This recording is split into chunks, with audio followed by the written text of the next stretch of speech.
السلام علیکم، میں میاں کاشف ضمیر۔ جیسا کہ آپ کو بتا کہ 2 دن پہلے اینگن الطان میرے پاس پاکستان آئے تھے، اور میں شکریہ ادا کرتا ہوں اینگن الطان کا کہ یہ کام جو پاکستان میں کوئی بھی برانڈ اور کوئی بھی بندہ نہیں کر سکتا، وہ الحمدللہ میں نے کیا۔ اور یہ بات بڑے لوگوں سے ہضم نہیں ہو رہی، بڑے بڑے برانڈ سے ہضم نہیں ہو رہی، تو وہ اب میری عزت خراب کرنا چاہتے ہیں، میری ڈیل اس کے ساتھ خراب کرنا چاہتے ہیں، جن میں سب سے بڑا کردار ادا کر رہے ہیں یہ بھاڑے کے ٹٹو ہیں، جو نیوز والے اور لاہور رنگ والے۔ ان کا ایک رپورٹر ہے حماد اسلم، جو میرے پاس ان کی فیملیز کو لے کے آیا پی سی ہوٹل میں۔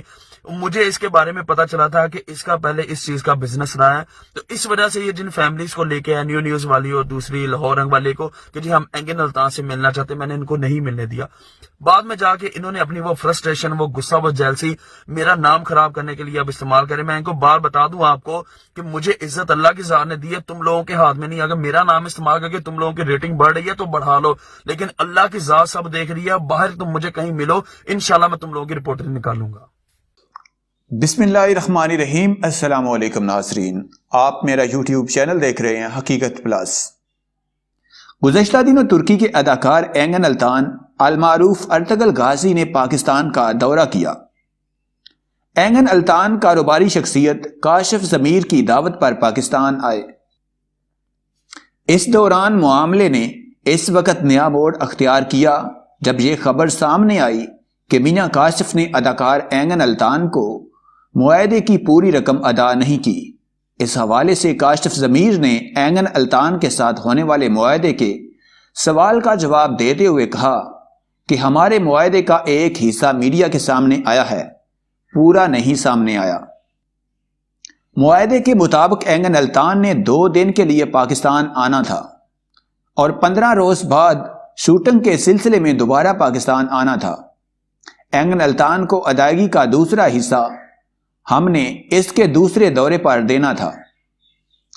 معاہدے کے عین مطابق اداکار کو آدھی ادائیگی ہم کر چکے ہیں، جبکہ آدھی ادائیگی اس وقت کرنی ہے جب وہ ہمارے لیے شوٹ کریں گے۔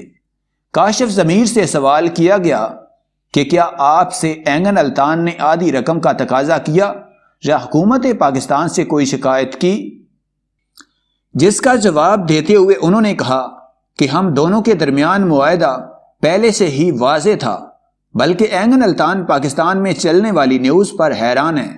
وہ کہتے ہیں کہ یہ پاکستانی میڈیا کیا کر رہا ہے۔ اینگن الطان کی جانب سے کسی قسم کی شکایت کا اظہار نہیں کیا گیا۔ پاکستانی میڈیا بھی یہ تسلیم کر رہا ہے کہ ترک میڈیا یا اداکار کی اپنی جانب سے کوئی شکایت نہیں کی گئی۔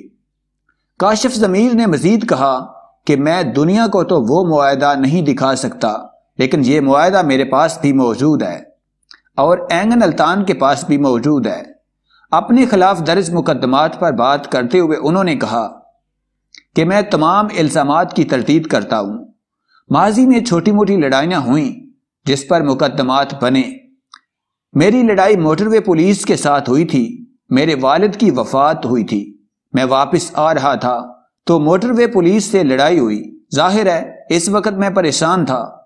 کاشف ضمیر نے مزید کہا کہ میرے خلاف کوئی ایف آئی آر درج ہو یا نہ ہو، لیکن اس کا اداکار اینگن الطان سے کوئی تعلق نہیں ہے۔ اس کو تو میں نے شوٹنگ کے لیے بلانا ہے۔ اینگن الطان بہت بڑے اداکار ہیں اور انہوں نے معاہدہ کرنے سے قبل ظاہر ہے ایک ایک چیز کا پتہ کروایا ہوگا۔ میرے خلاف ایک مہم چل رہی ہے جس کے پیچھے معروف برانڈ ہیں جو یہ سوچتے ہیں کہ ہم اینگن الطان کو نہیں لا سکے تو یہ بچہ کیسے لے آیا۔ انہوں نے مزید کہا کہ اینگن سے پہلی ملاقات پر انہیں 60 لاکھ کی انگوٹھی بھی دی تھی۔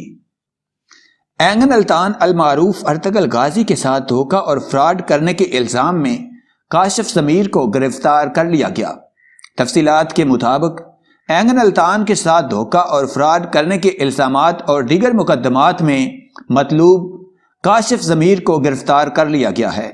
کاشف ضمیر کو گرفتار کرنے کے لیے ایس ایس پی انویسٹیگیشن کی زیر نگرانی کارروائی کی گئی۔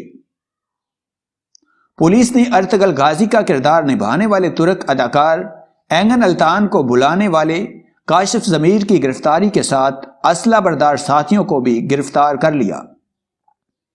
پولیس نے بتایا کہ کاشف ضمیر اور دیگر ملزمان کی جانب سے دوران آپریشن مزاحمت بھی کی گئی۔